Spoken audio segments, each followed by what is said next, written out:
it's Ian from RTO here. Welcome to another tie in the round of 16 for Battle Royale 2, the singles. And today we have got Imagine, John Lennon, put in by David Hunt, and Blue Monday by New Order by Kaz Clem.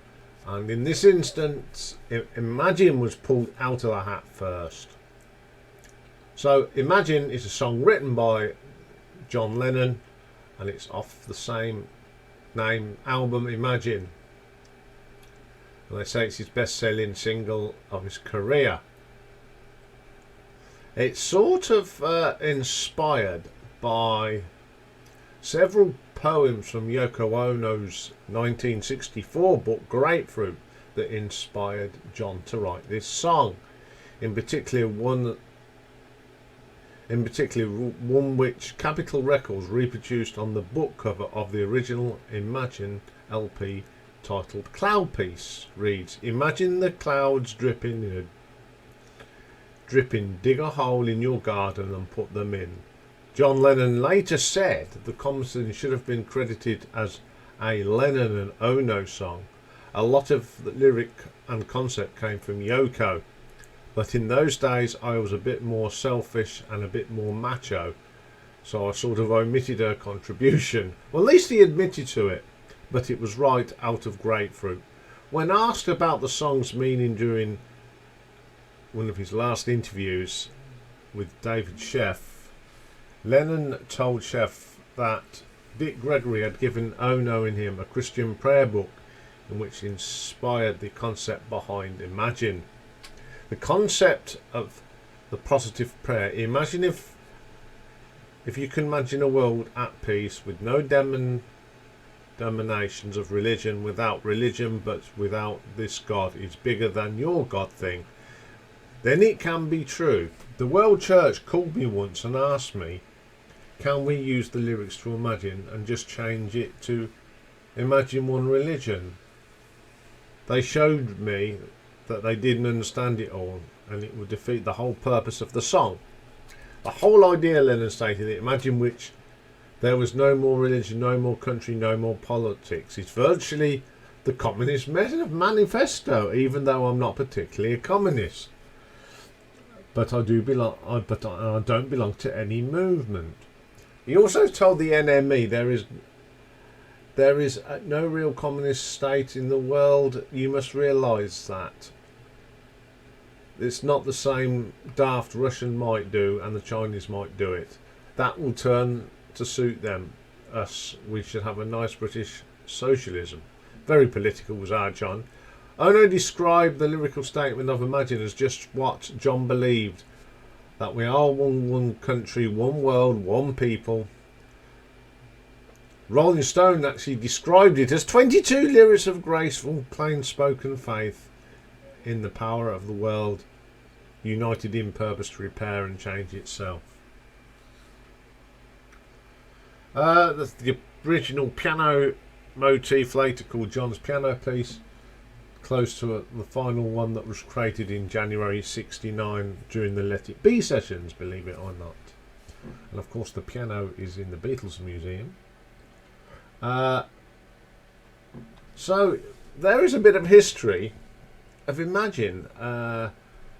Didn't do much the first time round, but when he sadly was murdered, it got to #1. So good luck, David Hunt, with that one.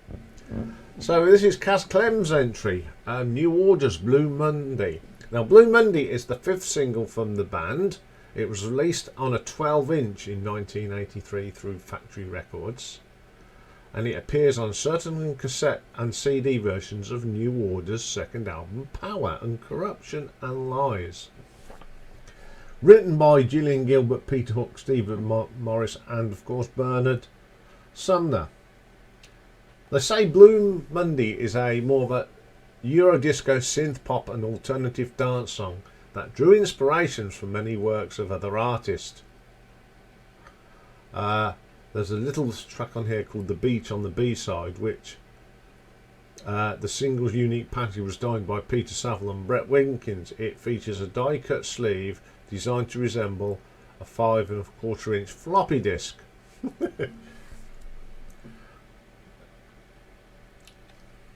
You know, New Order wrote this in a rehearsal room in Manchester.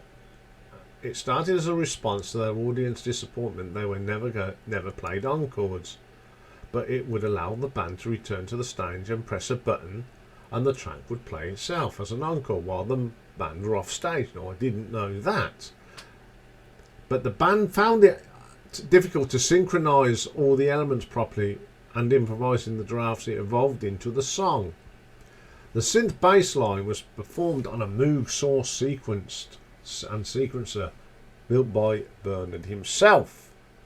An Oberon DMX drum machine was used for the rhythm. The kick drum was recorded playing through a studio monitor to capture the room's natural reverb.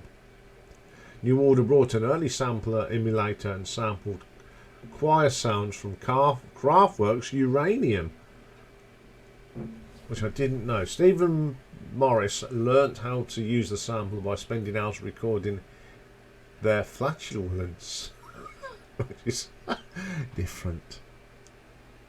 See, New Order worked on this before the advent of MIDI, which is something else, and so they enlisted Martin Usher to help them to synchronise the synthesizers and the drum machines.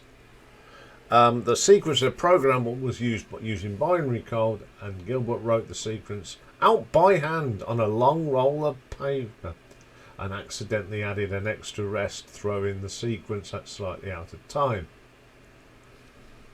So Peter Hook also cited that Kraftwerk and Giorgio Moroder and Sparks as influence, and said that the song was stolen from Donna Summer's Our Love. And there are sort of, I can see where they're coming from.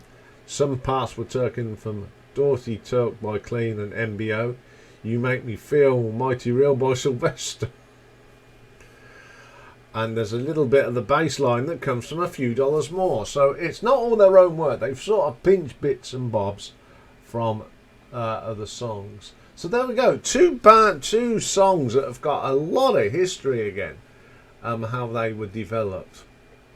So the usual thing, you vote through the link in the comments and on the community page, and don't forget it's one vote, one person from that IP address.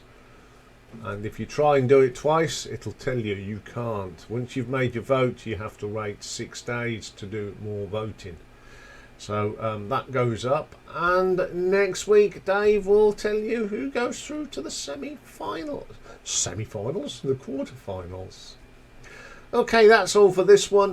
We'll be back soon with I think, what have we got today? We've got Trip Down Memory Lane. We're going to look at the top 10 singles in 1984 on the 23rd of January. Bye for now.